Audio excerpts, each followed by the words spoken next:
This week on Inside Olympia, Washington has a new Secretary of the Department of Children, Youth, and Families. How is Tana Senn planning to address crises like overcrowded juvenile lockups? Plus, the Democratic Vice Chair and Ranking Republican in the House Technology, Economic Development, and Veterans Committee. They join us to talk about consumer data privacy and nuclear energy. From the TVW studio, it's Inside Olympia with host Austin Jenkins. And welcome to Inside Olympia. Why is it that 19 states have comprehensive consumer data privacy laws, but Washington isn't one of them? And could nuclear power be a part of Washington's clean energy future? In our second half, we'll talk with two lawmakers about their bills to address these issues. But first, Washington's Department of Children, Youth, and Families is responsible for early learning, child welfare, and juvenile rehabilitation. It's an agency that has come under scrutiny of late, especially because of its overcrowded juvenile lockups. It's also an agency with a new secretary appointed by newly sworn-in Governor Bob Ferguson. Joining me now is former state legislator and the second person ever to hold the role of Secretary of DCYF, Tana Senn. Congratulations and good to see you. Thank you. Great to see you, Austin. Did you imagine, as you were running for re-election last year, that you'd be running a state agency? No, never crossed my mind. So how did this come about? What's the backstory? Well, I like to say that I'm kind of a reluctant secretary. It really hadn't crossed my mind. Oh. And we should be clear, you worked on these issues. I did. As a legislator. Absolutely, but I loved being a legislator. I mean, I love doing policy. I love representing the communities where I live. But people were asking me about it, and so I was thinking about it a little bit. But the governor's office reached out and asked me if I'd consider it, and otherwise they would do a national search. And I started thinking about, okay, it might take 6 months to do a national search, get somebody in from out of state, figure out the players and the issues and our policies and the agency. I'm like, that would be a year. I'm like, kids and families in Washington State don't have a year to wait to have a bunch of issues addressed. So I started really considering it and said yes. So this is a job, it's a tough job any day. You are taking the agency over at a time when it has been under quite a lot of scrutiny and there's some serious challenges, and now layer on top of that the budget situation for the state. I mean, the new governor has essentially said to agencies, you need to be prepared to cut 6% across the board. So rather than asking you why you took this on, well, let's talk about how you're going to tackle these problems. And so maybe just as a starting point, are there three sort of big issues that you are dealing with at this point, the first 100 days in? Yeah, I think right off the bat, definitely already dealing with overcrowding at juvenile rehabilitation, as you had mentioned in the opening. And we really need to have some policy solutions and deal with some additional capacity.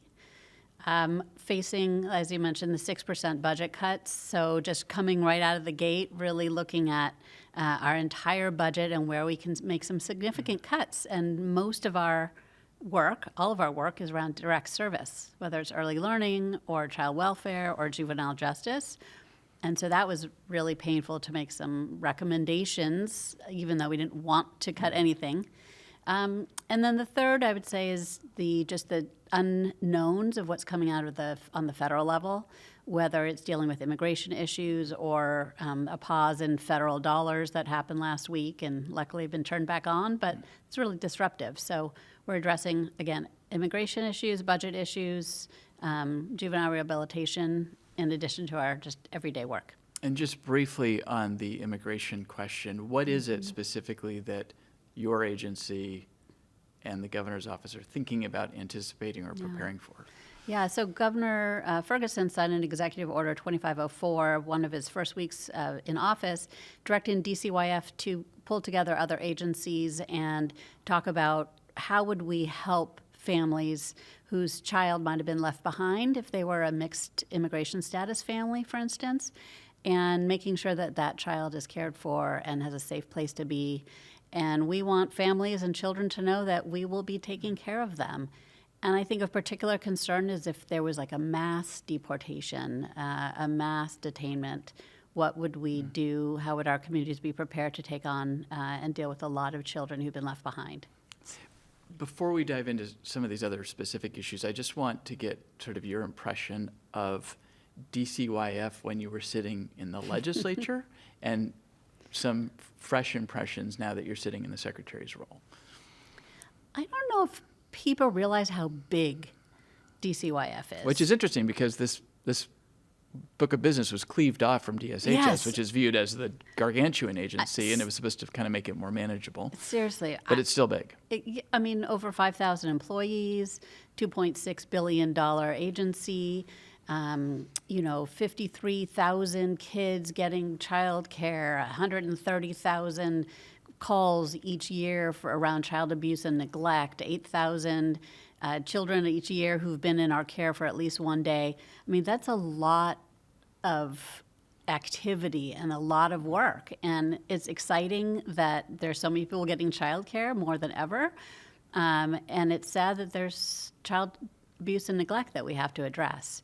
I think I always knew it, but what has really been front and center, just being at DCYF for 4 or 5 weeks now, is the passion and the commitment of the staff. Again, as a legislator, I always knew that, but really being there and being the head of the agency and meeting with so many of them and hearing so much of their work, and again, talking with so many of them, it is incredible how passionate they are about the work that they do. Well, before you took this role, you were already working on what is clearly a pressing issue, which is overcrowding in the JRA arena. The Green Hill School down in Lewis County has gotten a lot of attention for overcrowding. The Governor Inslee, just before he left office, announced a plan to open up some capacity at Stafford Creek, which is an adult prison, but this would be, I guess, separate from the adults. That's right. Layer into that the fact that Washington State now has a policy of keeping people who've entered as juveniles in that setting up through age 25 rather than moving them into adult prison, which I imagine has exacerbated this issue. So you've been to Green Hill, you've been to Stafford Creek. What is your assessment of the situation, and what's it going to take to get out of this? Yeah. It's really important to realize that there's been a dramatic decrease in juvenile crime over the past 20 years. I mean, absolutely, just luckily has cratered. And then right after the pandemic, there was an uptick. And it wasn't clear if there was going to be a little bit of an uptick or a long uptick. And at the same time, we were just starting to implement JR to 25, like you said. So any young person who committed a crime under the age of 18, instead of going straight to the Department of Corrections, they would go to juvenile rehabilitation until they were 25. And so with those longer sentences, with more people, with kind of an unanticipated increase in the number of young people coming to juvenile rehabilitation, it's been overcrowded. So we really need both policy and capacity relief. So Stafford Creek, which would be a whole independent unit that would be only operated by juvenile rehabilitation staff who are much more focused on rehabilitation, would operate that. Was this a mothballed area of the prison? It was unused, Yeah, yes, unused, yeah. indeed. Are you having to remodel it to make it More appropriate more for appropriate juveniles? for kids, absolutely, for young people. Because it was an yes. adult prison facility or wing. Yep. So there'll be, outdoor area. They'll have the schooling, all of that, separate visitation area. What's but the that's timing for about, so it's only for about 48 kids, okay. young people, I should say. Sorry. Probably the beginning of April, around April. So that will give some relief, and that will be really important, so we can get back to a manageable and safe number. That's really the issue. The two things going on at Green Hill is with so much overcrowding, it's less safe. And we can't do the job that we really want to do, which is rehabilitation, the education, the workforce, the mental health, the substance abuse treatment. That opening that unit won't be a panacea, won't solve the problem. So what are some other solutions? And certainly there have been proposals that this legislature should take a second look at this 20 to 25 policy. Yeah, even talking to the staff at Green Hill, they really support JR to 25, but with some modifications. Whenever we pass big bills, we often need a trailer bill to kind of fix it. And that's what I think of we need for this session, to give the department some flexibility to allow young people who want to move to DOC to go, or if they've been particularly disruptive or violent, or if they aren't interested in the education and rehabilitation programs, to be able to move them to DOC sooner.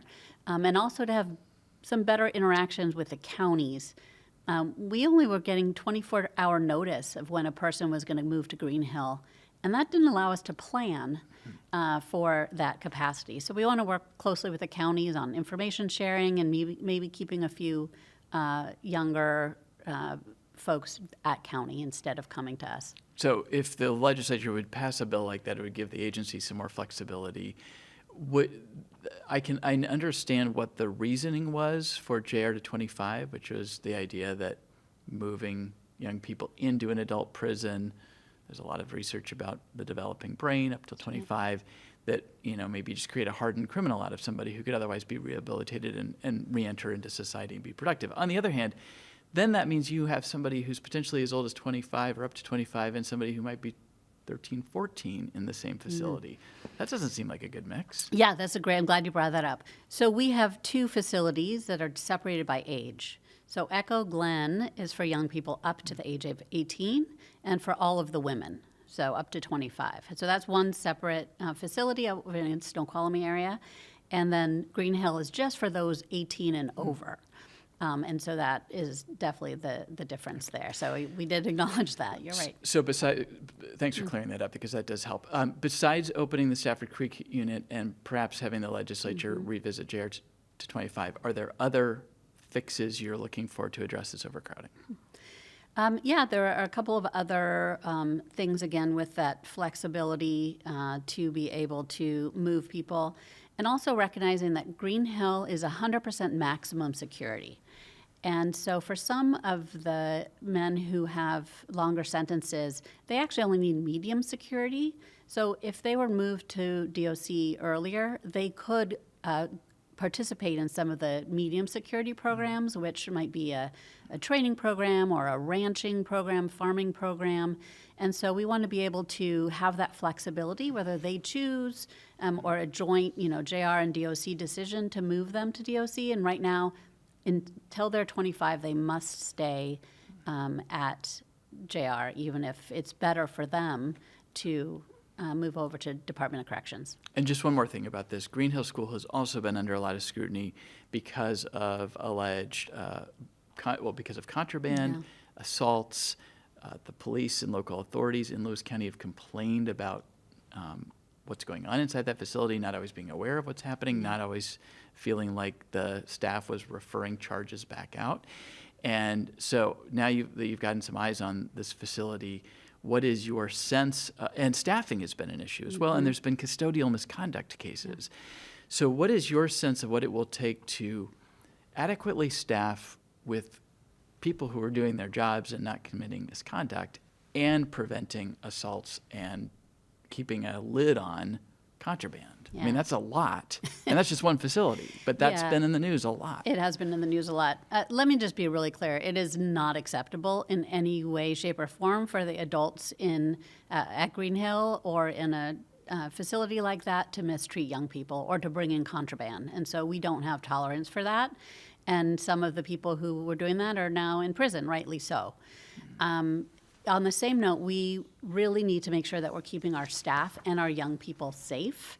And that's really a priority. So we're addressing the overcrowding. We're putting together some more policies that are already in place of no technology being brought in from the outside. Staff must bring clear bags in when they go through. We have more body scanners. So we're working to make sure and address those issues to make it safer for both staff and young people, because it definitely must be it must be front and center to have safety. I would also say one of the things with the law enforcement is some of these young people, we don't want them to have longer sentences and additional sentences. And so when appropriate, we should be able to deal with it as an infraction. And when serious, it should definitely be referred out to law enforcement. If the governor said to you, Secretary Senn, when do you think you can get Green Hill School down to its capacity so it's not over capacity? How long are we looking at? What would you tell the governor? If the legislature passed everything that we wanted, I would say by fall. Okay. Late fall. One of the other issues, under Secretary Ross Hunter, the first secretary of this agency, there was a vote of no confidence. And so I'm curious about just the mood and morale of the staff and the work that you are doing as you said, it's a big agency. Did you say 5,000 plus employees? And certainly they're not all in institutions. You've got caseworkers out in the field.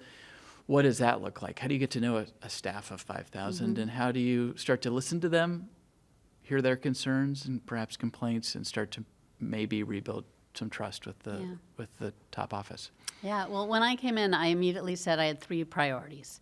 And some people might think, I've got these grand priorities, but we really want to get the agency in the right culture and the right direction.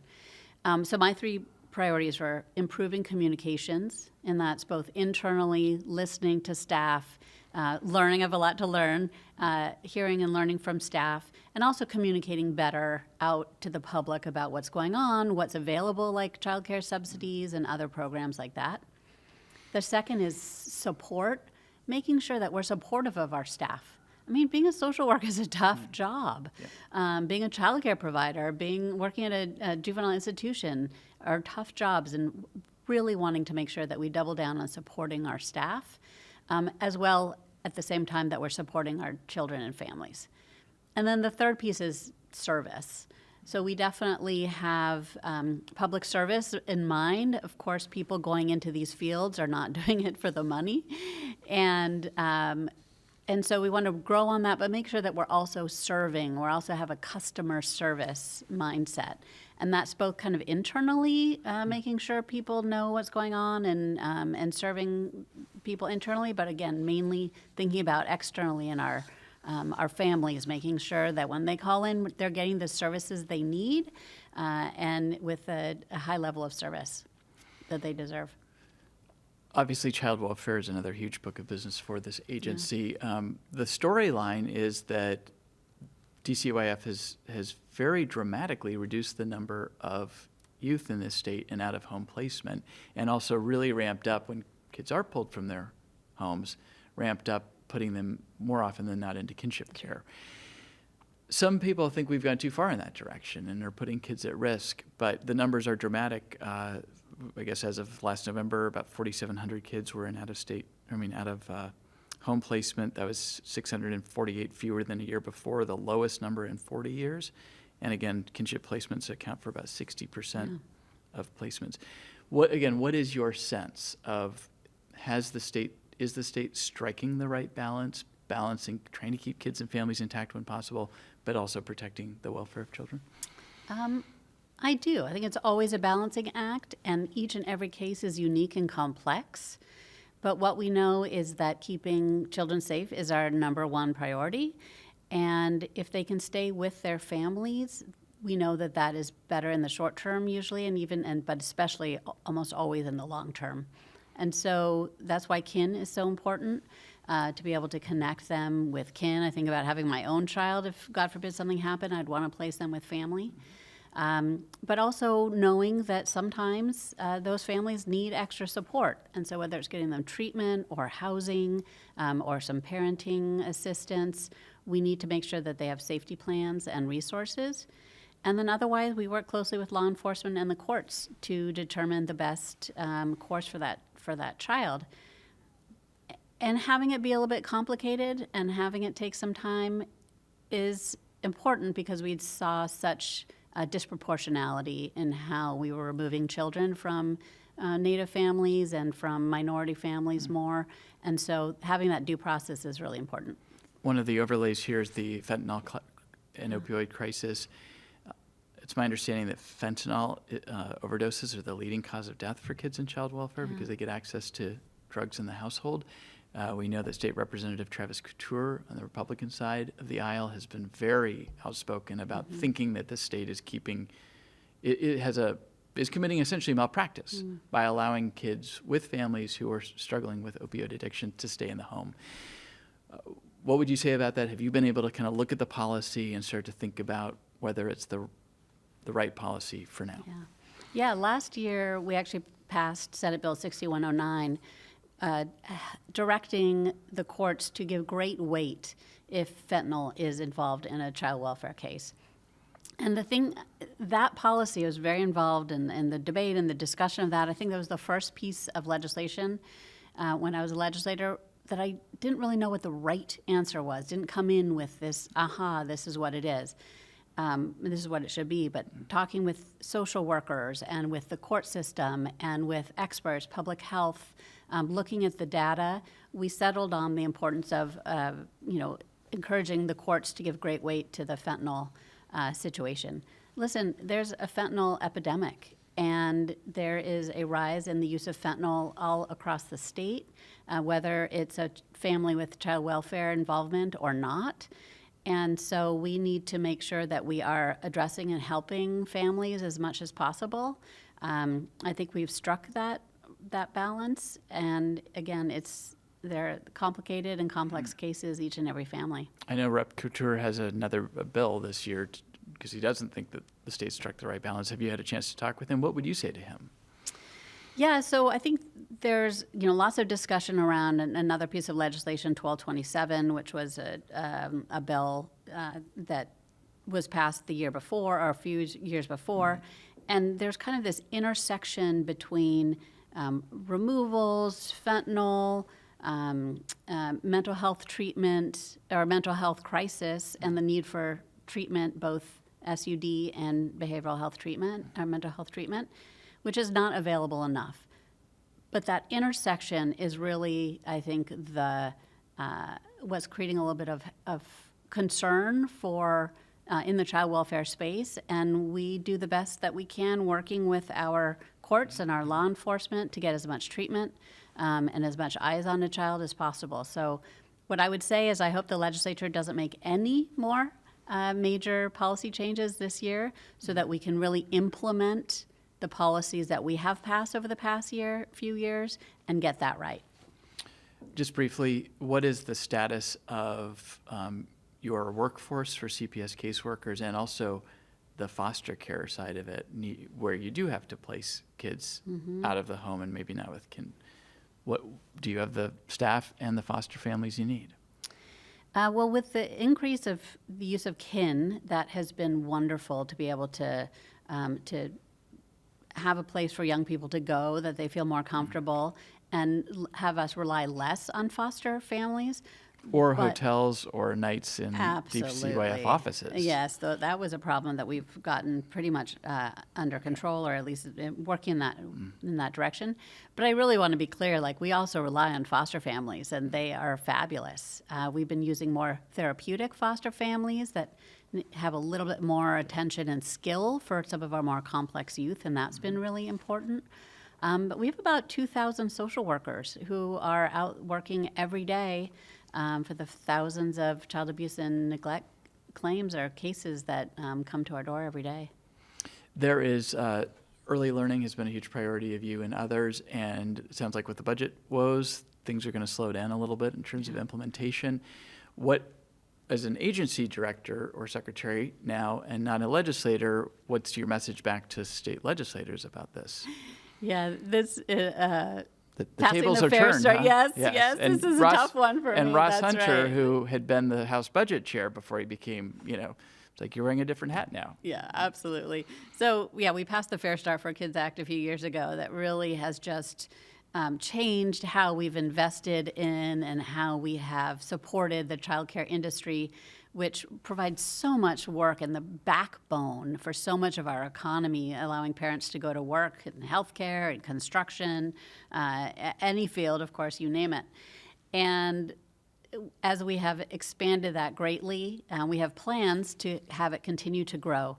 What we're looking at now with the budget cuts is making sure, or hopefully making sure that we don't go backwards, but that we're really slowing the growth and just keeping it kind of the as is where it is and letting that continue. Love to see more families accessing subsidy for childcare that's so expensive, but is a slowdown called for or necessitated anyway, just because it takes time to sort of ramp up the availability of these services, to hire the childcare workforce? Is there does it make sense in some respects to slow down a little bit? It would. I think we could have gone full bore ahead. Absolutely, It is hard to hire staff. Unfortunately, we know that there's some empty classrooms because they can't hire staff. But I'm also happy to report that we have more childcare providers today than we did pre-pandemic, and that is incredible. And just a testament to, I think, our investments and our commitment to early learning. That I definitely want to make sure that we're not going back on that. Just in the couple minutes we have left, the Seattle Times recently reported a story about state tort claim and lawsuit payouts growing pretty significantly and adding to the budget challenges. And DCYF is a big driver of that. I know a lot of the cases are from quite some time ago. But what, if anything, do you think you can do in the Secretary's role to reduce risk, minimize harm, and therefore reduce liability exposure? Yeah. So I think what we can do right now is what we're doing, which is the really great work all of our staff do every day, and really impressed with their commitment and their skill set. And like you said, a lot of the, when DCYF was created, we got a lot from DSHS, including their liability. And over 60% of the cases that we're seeing, the tort cases right now, are from 30, 40 years ago. And so that is a significant piece. They're not recent. It's not about our practices. It's about additional lawsuits. And we've really seen a dramatic rise in the awards from every field. If a jury thinks somebody has been harmed, they set a price, and that has been the case for a number of DCYF cases. So we will definitely continue to monitor our quality, and we do reviews of child fatalities and near fatalities in a very detailed process to see if there is anything systematic we can change, and then we absolutely do and will. Just lastly, the 6% cut, can you give us one example of what that will mean and look like at your agency? One example would be ouch. It will be really sad and painful. I can't say anymore. It's under wraps with the governor's office, but not one cut that we proposed was a cut we wanted to make. So even 6% at single digits, that is significant. It's $150 million just from our agency alone. Okay, I'm going to stop you there.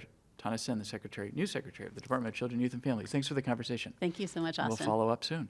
When we return, we talk consumer data privacy and nuclear power with two top state lawmakers. Back right after this. Stolen vehicles are a problem. We need a solution. Pursuits are not the solution to that. Washington State is not missing high-speed police pursuits. Washington State is missing the possibility of a high-speed pursuit. And welcome back to Inside Olympia. Nuclear energy and consumer data privacy, two topics that don't have a lot in common, but they are top priorities for my next two guests, who serve as the Democratic Vice Chair and Ranking Republican on the House Technology, Economic Development, and Veterans Committee. Joining me now is Democratic State Representative Shelley Kloba and Republican State Representative Stephanie Barnard. Welcome, both of you, to Inside Olympia. Good to talk to you. Thanks for having us. These might be two issues that are like oil and water, but we're gonna navigate them because they're both interesting and timely. I do want to start with you, Representative Kloba, and talking about comprehensive data privacy, and to sort of set the stage for the conversation. Very interestingly, Washington State had a bill a few years back called the Washington Privacy Act that became the inspiration for, maybe even the template for, data privacy laws that passed in a bunch of states. Right. And yet it never passed here. Mm-hmm. Now 19 states have comprehensive data privacy laws, and Washington doesn't. We do have the My Health, My Data Act, which we'll talk about. But you are back with a proposal to try to make Washington the 20th state. Let's just talk big picture, though, about the fact that we started this, but we haven't finished. Why don't we have a law yet? Well, it is, I'm a veteran of those wars yes. that we had, and I think it was notable to me when the very first time the Washington Privacy Act debuted that it didn't have enough consumer advocacy behind it. In fact, the first hearing didn't have anybody from that space. And by the time it came over to the House, it did. So they had joined in, and there was a lot of criticism because it was not very consumer friendly. There were a lot of big loopholes. It did not have a private right of action so that people who were harmed could seek a remedy. And so I feel like it was least common denominator. You know, sometimes in other states, I think they did what they could pass. And I think, you know, here in Washington, we want to make sure that consumers are really at the center of a bill like that. And I'm hoping that this one is it. So it does advance beyond what has been in the Washington Privacy Act and its followers, the trailers, the model, you know, it served as a model for. Do you think the dynamics have changed? Obviously, you have a lot of other states now to build off of, but have the politics in the legislature, has something shifted that makes you think that this might be more possible this year? Well, this is definitely a session that I feel like I think of it as shifting sands is sort of the theme for me for this. And so between a bunch of, you know, a new governor who, when he was the Attorney General, was very supportive of the bill and a private right of action, and we also have new leaders in the Senate, lots of brand new members in the House, a lot of House members who have really been on the House side of things where they heard the real emphasis on consumers. They're now over in the Senate. Right. So it's almost like somebody just kind of tossed all the dice in, shook it all up, and now we've got a whole new ball game. And not really sure where everything will land. And I should note that when we talk about consumer data privacy, what we're talking about is the fact that we all get to surf the internet and use social media sites for no cost except the price of our internet connection. But in exchange, there are companies hoovering up our data and monetizing that and selling it. And so these laws, and we'll talk in a minute a little bit about how they set about to try to protect people a little bit more from having the idea being allow consumers to have some additional say over how their data is being used and monetized. Okay, let's put a pin in data privacy and let's bring in our other topic du jour here, which is nuclear power and the fact that you represent the Tri-Cities area, obviously home to Hanford. We are a state thinking about our energy future because people are going electric. So where are we going to get the extra energy from? And we're also trying to move towards a clean energy future. So you're an evangelist for nuclear. But why? Because aren't we cleaning up after decades of making a huge mess in your neck of the woods over nuclear? Why would we want to do that again? Oh, gosh, it is such a mess. But I think that, you know, and we are cleaning it up, and I think we're doing a great job of it. So I think the problem is, Austin, is that there is such a conflation between the two types of waste. One is this Hanford, you know, Manhattan era project, Department of Defense waste. And then you have spent fuel, which is part of the Columbia Generating Station, which is producing nuclear fuel, and producing nuclear energy, and we're using it in our state as baseload energy now. But the spent fuel from the Columbia Generating Station is being held on site in dry casks. So it's not the same type of waste. And I think a lot of the confusion comes from that. People remember The Simpsons and they think of the green goo and all of the bubbly things coming out of these tanks or these barrels. And it's just, that is more analogous to the Hanford legacy waste from the Manhattan Project. Right. It is not what's happening at Columbia Generating. So I think because the Columbia Generating Station is located on the Hanford Nuclear Reservation, it's natural to conflate the two, and I think that is just such a misnomer. And so it's easy to make that error. You're not the only one who thinks that nuclear has a future here. I mean, Bill Gates is pursuing this as well. So what is the pitch? How do you think nuclear helps us into the future, and what percentage of our portfolio do you think it should or would be? Well, right now I think it's over 7% of what the state resource is for our energy, and we definitely need more. What we need right now is baseload energy, not the kind that is weather dependent. It's dispatchable, it's clean. We're trying to make it more affordable by going through the small modular reactor type of project rather than a large like Vogel or something similar to that. But we want that to be added to our base load so that we can have this dependable, clean, affordable product that could provide for the entire state. So I don't know eventually what it could get to, but we need all types of energy. I'm not an evangelist just for nuclear, but I think it's part of the transition. I think it's part of our growth. I know the former governor Inslee said he was supportive of. Oh, he looking. was. And he said it openly a couple of times. So what is your sense, though, of as a Republican, not in the majority in the legislature, what is the openness? It looks like you have 4 bills in this topic area. 1 has gotten a hearing so far.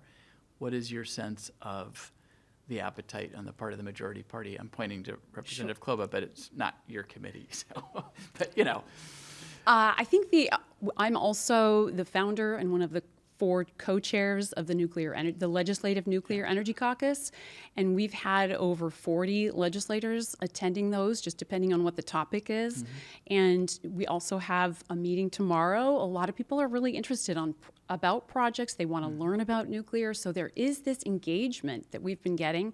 We also have a lot of support that maybe not on paper, a lot of vocal support for nuclear, a lot of across the aisle collaboration on projects. And it's actually 2 bills that I've had heard, and one that's being the targeted urban area bill that is allowing for 2 property tax exemptions to be extended to 2 24-month periods for any big projects that have to be cited through the NRC, the Nuclear Regulatory Commission. So that is actually a bill that's going. Okay. It's moving. So super excited about that.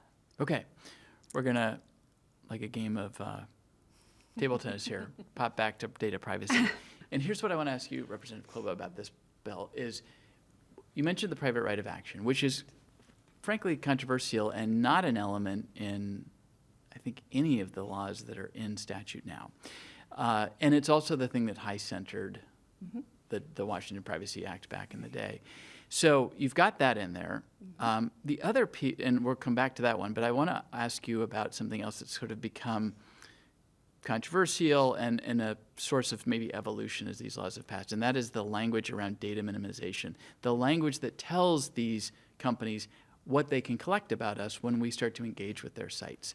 And the standard has been basically collect what you need to give me the service that I'm asking for, and you can pretty much do whatever else you want if you put it in your privacy guidelines that you disclose to me. Maryland this past year passed a data minimization standard that's much stricter. It says, really, you can only take from me what you need to do to provide the service I am requesting. So where did you land with data minimization? And then we'll talk about the private right of action. Okay, so with data minimization, like you said. And the reason why it's so nerdy, but it's so important because it's how this thing's going to work. Right. And if we go back a year or two, opt-out versus opt-in has been something that's very challenging. So do companies just take whatever they want of your data and do whatever they want with it, and you as a consumer have to read through these really long, dense privacy policies to then exercise your right and go, no, I need to opt out of that? Or do we, on the other side of that, do opt-in, where they can't collect anything unless your affirmative consent is there? Data minimization tries to hit in the middle there because it says, just like we're used to in the old, pre-computer days, that the company is going to harvest, that's not the right word, is going to collect the data that they need to offer you the good or service. So I want a dress, I want this size, I want this color, and ship it to here, and here's my credit card information. Those things are the kinds of things people, of course, expect. It's very transparent. We know that data is coming. But when they collect all this other data, it's not transparent to us.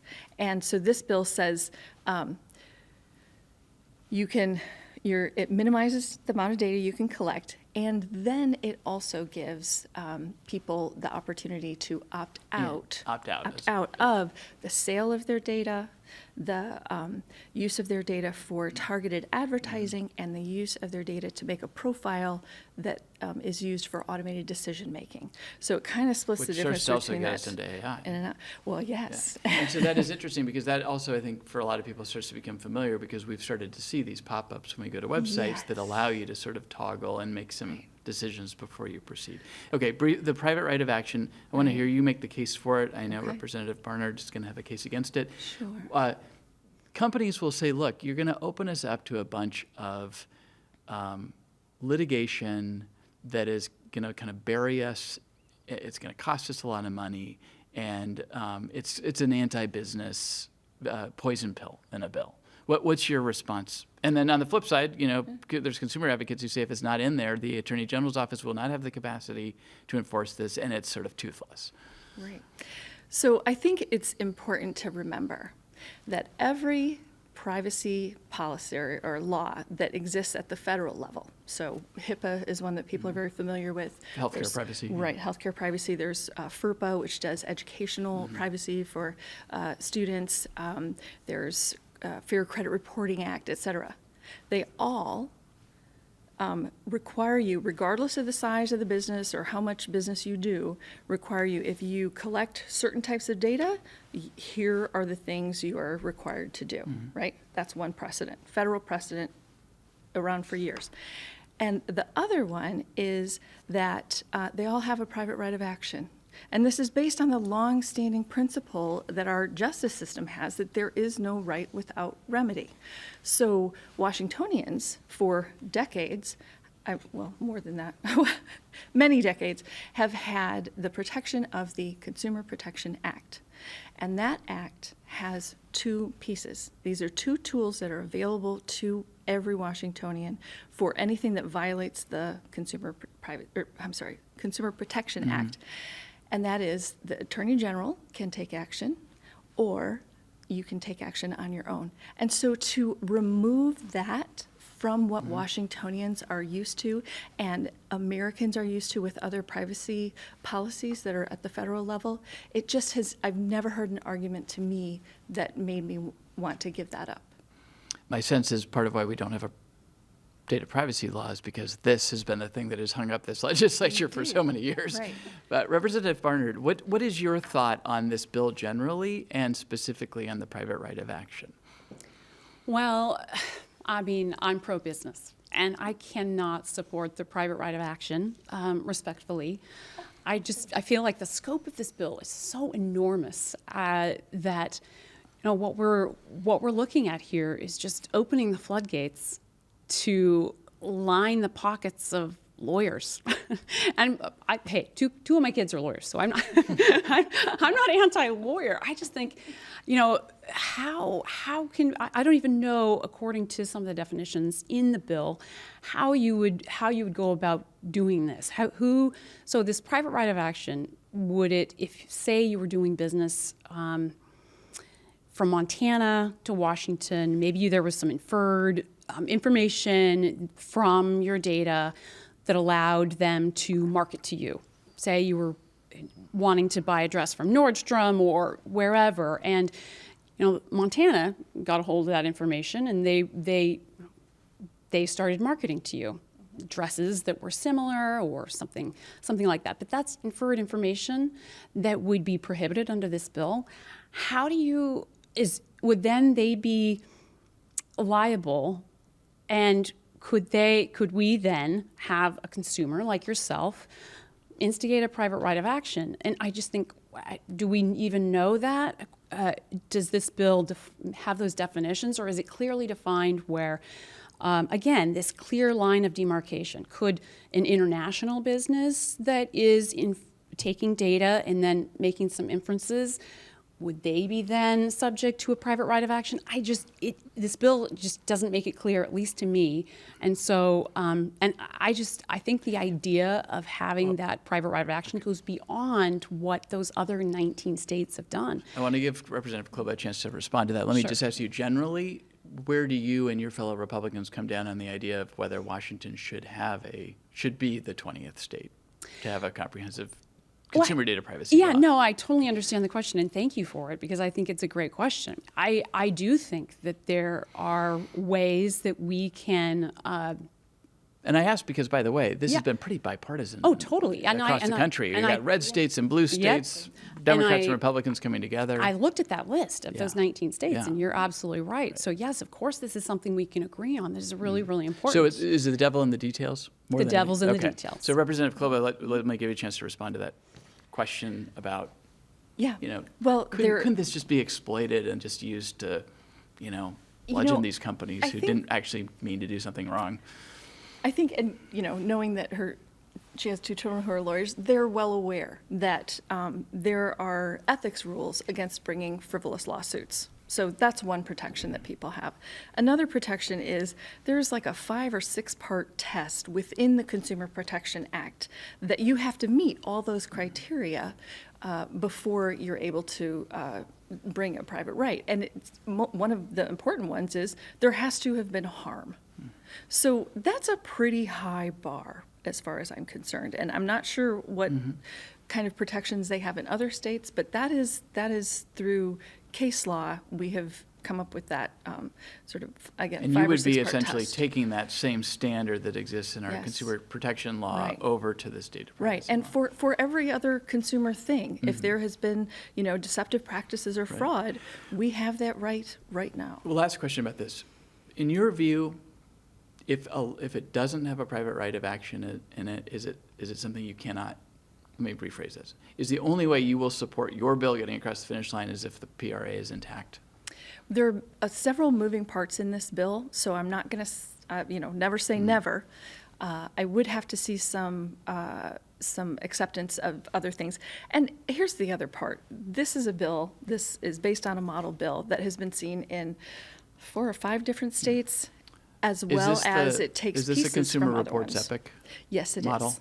Right. With 2 advocacy groups on the consumer side that have gotten together and put forth And it also builds on many of the rights and everything that the Washington Privacy Act, which never got passed and was the model, we've seen in the other states. So I think it's just really important to understand that these are protections that we have for every other thing, and removing them would be, I think, detrimental.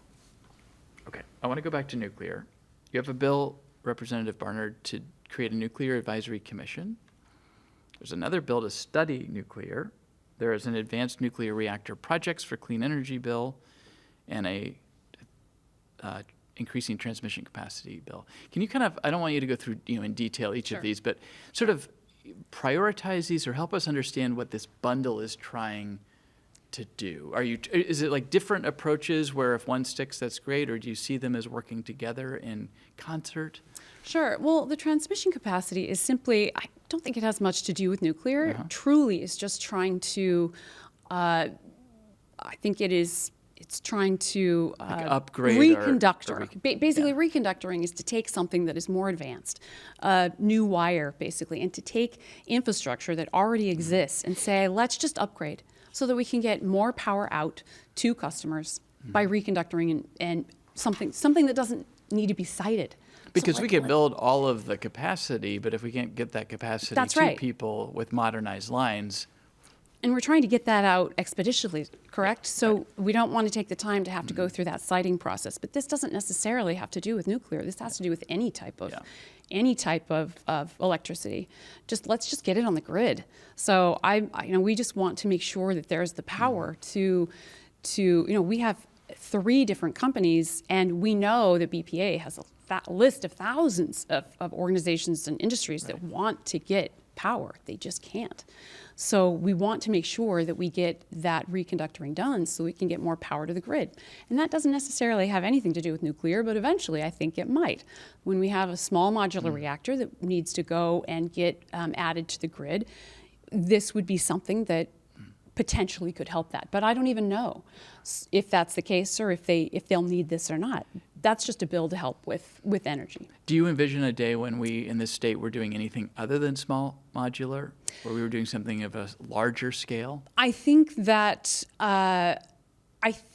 because of the modularity of a small modular reactor, that we are going to have them being produced in a way that it's kind of order and build. If you order it, you can ship it and get one online very quickly. So I don't think that it will take over everything else. I also think that we have fusion on the way. So that's another part of the transition that I think would be the next step beyond fission. But, fission right now is part of that transformation. And we need to get something going in Washington State, because this is again, clean. I'm not going to say affordable right now, but it has the potential to be really, really affordable. And if we do want to be a cost driver as far as making energy more, making Washingtonians and Washington companies and businesses and all of the world, if we want to make energy more affordable, this is a step we need to take. So, Rep. Kloba, what do you think about this, given that we do have this deficit, right, between what our needs are going to be and where we're going to get that power of the future? And I know a lot of people are arguing all options should be on the table. I also think that, as we've established, there are still people who feel some discomfort with nuclear because there is going to be a waste component to it. While it may burn clean, there's waste. So do you have we're putting you in the spot here, but do you have a personal opinion about this? I do, and I want to tie the two subjects together that we've been talking fun. about, Okay, because great. you're tied up with a bow. One of the things that is driving our increased need for energy is data centers, which are, with the rise of AI and even just all of the data that is collected and stored and utilized, we need places to put them. And these data centers are power hungry and water hungry. And so, for instance, some of the big companies that I won't mention, but we know of them, they've made some real promises to be carbon neutral by such and such a date.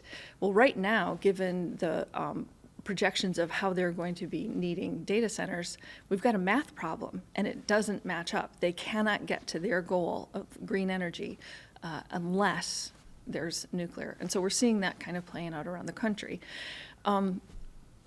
Folks in Washington have some decisions to make. There certainly is fear, and that's based on, you say the word nuclear to someone and they'll either think about all of the disasters. Ordinary person could name off Fukushima, 3 Mile Island, and all of those, Chernobyl, and they were intensely destructive. So I think there needs to be. And then we also had the whoops debacle in the 80s indeed. here, where our effort to invest in big nuclear went belly up. So. And those are, I was recently listening to NPR, and they were talking about other countries where that same thing has happened. So we're a little, gun shy, but rightly so. I think the task for proponents is certainly going to be to try to get over the fears of those things, prove what kind of safety measures are in place. What were the learnings in the industry based on those, so that we have a chance of those not happening again. And I think there has to be some real trade-offs between our air and greenhouse gas versus what we do with the wastes. It can be very problematic. We have just a minute left, and we do need to get out on time, but I'm just struck that both of you are working on issues that must require a lot of explaining and education to your colleagues. You're learning a lot. Can you just very briefly each speak to kind of these are not easy topics to get. You want to just reflect for a moment on working on something like this? Sure. Very quickly, as a mom, wanting to build a family in the Tri-Cities, I was faced with that choice a long, long time ago, over 30 years ago. And I had to dive into it. I did not want to build a family and put down roots in an area where I didn't feel safe, and I didn't feel safe to have kids and raise a family. And so I took a deep dive all on my own, just as a mom, to learn all about nuclear, to learn about, some of the things we need to be careful about, and some of the things that we didn't need to worry about. And nuclear energy was not something I needed to worry about. Now, I know we've talked about waste. I got to stop you there. Okay, and we'll stop there, but Yeah. we can hopefully continue the conversation. That's good. And we'll get you next time. But thank you both for being here. Appreciate the conversation. And we'll have you back. And thank you for watching Inside Olympia. We'll see you again next week.